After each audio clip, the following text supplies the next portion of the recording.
everyone. So in today's video, we will see about the Simon Commission and the Nehru Report. The Indian Statutory Commission or the Simon Commission was a result of the Government of India Act 1919, which had the provision that the commission would be appointed 10 years from the date to study the progress of the governance scheme and suggest new steps. The commission was to recommend the British government whether India was ready for further constitutional reforms and along what lines. But the problem was that all the 7 members of the commission were white and no Indian was there to represent. It was simply suggested that our own exploiters would decide whether we are ready for reforms or not. The Indian response to the Simon Commission was immediate and nearly unanimous. What angered them was the exclusion of Indians from the commission, and this notion was seen as a violation of the principle of self-determination and as a deliberate insult to the self-respects of the Indians. The Congress session in Madras in 1927 under the presidency of M.A. Ansari decided to boycott the commission at every stage and in every form. Meanwhile, Nehru succeeded in getting up a snap resolution passed at the session declaring complete independence as the goal of Congress. There were also other groups who supported the Congress call to boycott the Simon Commission, which included the liberals of Hindu Mahasabha and a majority of faction of Muslim League under Jinnah. But the Muslim League had 2 sessions in 1927, one under Jinnah at Calcutta where it was decided to oppose the commission and the other at Lahore under Muhammad Shafi who supported the government. There were also others who supported the Simon Commission. They were Unionists in Punjab and the Justice Party in the South who decided not to boycott the commission. The commission landed in Bombay on February 3, 1928. On that day, a countrywide hartal was organized and also mass rallies were held. There were black flags demonstration and slogans of Simon Go Back was prominent. A significant feature of this upsurge was that a new generation of youth got their first taste of political action. Nehru and Subhash Chandra Bose emerged as leaders of this new wave of youth and students, and they both travelled extensively and addressed and presided over conferences. The upsurge among the youth also provided a fertile ground for the germination and spread of new radical ideas of socialism, which reflected in the emergence of groups such as Punjab Naujawan Bharat Sabha, Workers and Peasants Parties, and Hindustani Seva Dal of Karnataka. The police came down heavily on demonstrators, and there were lathi charge, not sparing even the senior leaders of Congress. Jawaharlal Nehru and G.B. Pant were beaten up in Lucknow. Also, Lala Lajpat Rai received severe blows on his chest in October 1928, which proved fatal, and he died in November 17, 1928. Lala Lajpat Rai, before dying, stated, "The blows which fell on my body today are the last nails driven into the coffin of British imperialism." His death impacted the revolutionaries to such a greater extent that they decided to go with violent methods again and quit socialism as a path. As a result to this, Saunders, who was responsible for the lathi charge and death of Lala Lajpat Rai, was killed by Rajguru, Azad and Bhagat Singh. We will now see the impact of appointment of the Simon Commission on the national movement. It gave a stimulus to the radical forces demanding not just the complete independence but major socio-economic reforms on the socialist lines.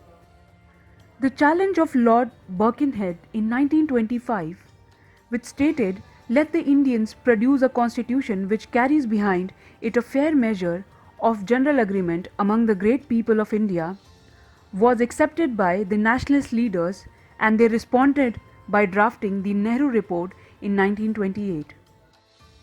The recommendation of the Simon Commission was published in 2 volumes in May 1930. It produced the abolition of diarchy and established an representative government in the provinces.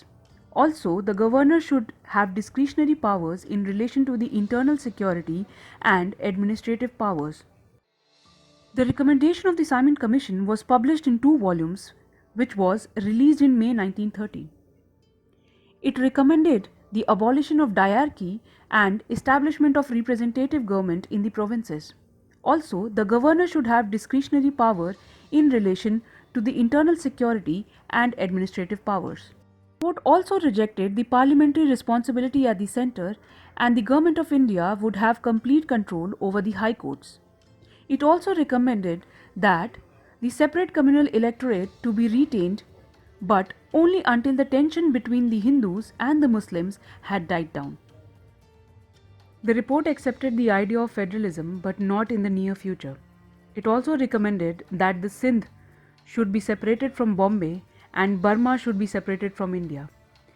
It suggested that the Indian army should be Indianized, though British forces must be retained. Now we will discuss about Nehru Report, which was a result of Lord Birkenhead's challenge in 1925. An all-parties conference met in February 1928 and appointed a subcommittee under the chairmanship of Motilal Nehru. The report was finalized in August 1928. The recommendations of the Nehru Report was unanimous except in one respect. While the majority favored the Dominion status as the basis of constitution, a section of it wanted complete independence as the basis, with the majority section giving the latter section liberty of action. There were 19 fundamental rights included in the report, like equal rights for women, right to form unions, and universal adult suffrage. Now, the responsible government at the centre and in the province was also one of the recommendations. Full protection to the cultural and religious interest of the Muslim and complete disassociation of the states from religion. The Muslims and the Hindus had communal responses towards this report. Delhi proposal of Muslim League in December 1927, where a large number of Muslim leaders met at Delhi at the Muslim League session and evolved 4 proposals for their demands to be incorporated into the draft constitution. These proposals, which were accepted by the Madras session of the Congress in December 1927, were joint electorate in place of separate electorates with reserved seats for Muslims, 1/3 representation of Muslim in the Central Legislative Assembly, and representation to Muslims in Punjab and Bengal in proportion to their population. Formation of 3 new Muslim majority provinces like Sindh, Baluchistan and Northwestern Frontier Province. The Hindu Mahasabha, on the contrary, opposed the proposal of creating new Muslim majority provinces. They also opposed reservation of seats for Muslims in majority states like Punjab and Bengal, and Sabha also demanded a strictly unitary structure. A middle path was taken in Nehru Report and some concessions were made in the report to the Hindu communist, which included joint electorates proposed everywhere but reservation for Muslims only where they are in minority. Also, Sindh to be detached from Bombay only after the Dominion status was granted and subject to the weightage given to Hindu minority in Sindh. Also, the political structure proposed broadly unitary as residual powers rested with the centre. Jinnah proposed amendment to the Nehru Report. At the All India Party conference held at Calcutta on December 1928, Jinnah, on behalf of Muslim League, proposed the following amendments to the report.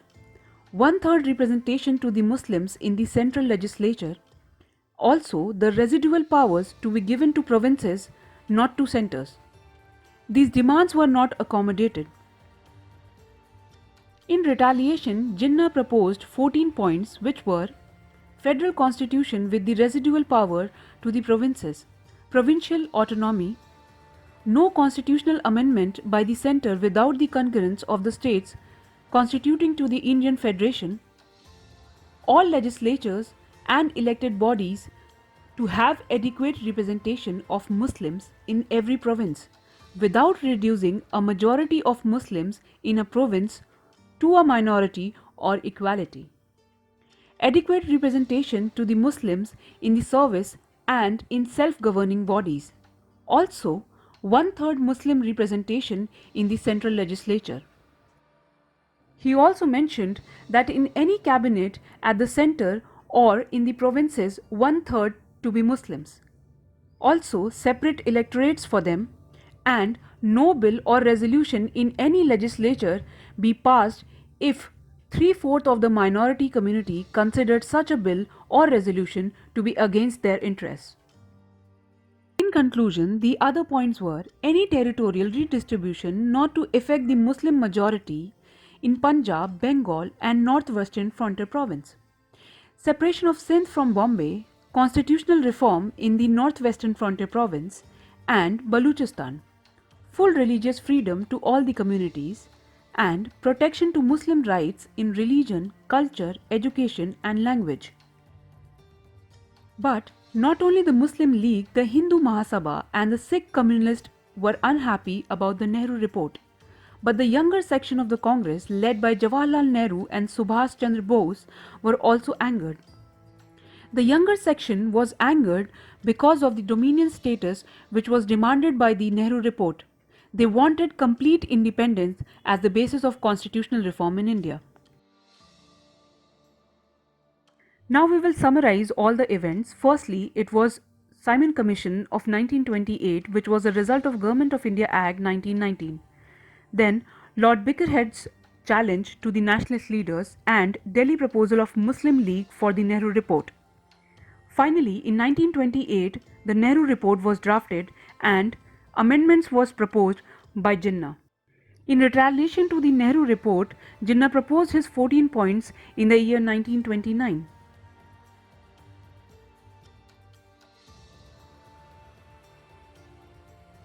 Thank you for watching this video. I hope it was helpful for you.